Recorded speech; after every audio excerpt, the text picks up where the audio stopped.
I don't know about you, but I love color. And this time of year in the garden, there is so many colors to choose from.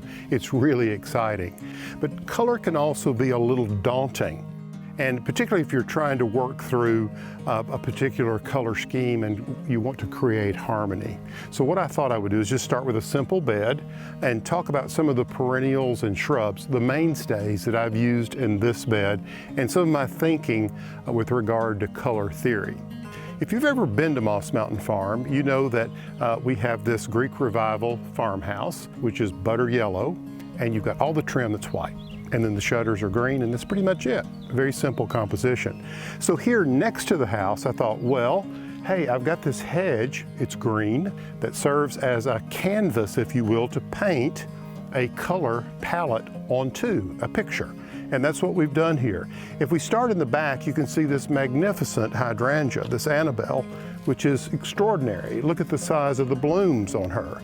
And then in front, you can see our old friend, the Daylily. When you begin to think about buying some daylilies, think about looking into the ones that returned, or they bloom again and again, the re-bloomers. All right, as we come forward, you can see this wonderful waft of bloom.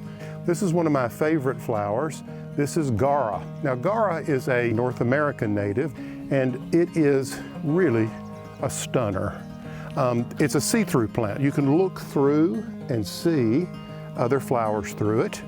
It's very light and ethereal. I love it along a path, as you can see here.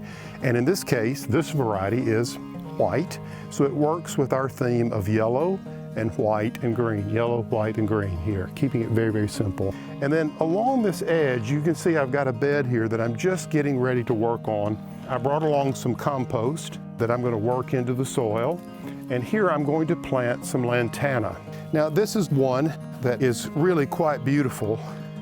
It has a very soft yellow bloom on it.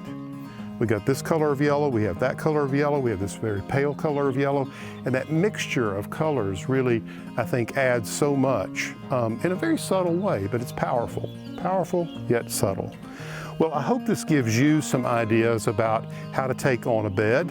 So you can see the tiering down, the tall, the medium, the short here in the foreground, and then being able to look through ethereal plants to more solid plants, if you will, and then using as many perennials as you can. And then you have a bed that will come back year after year using some of these great old mainstays. I hope this is helpful.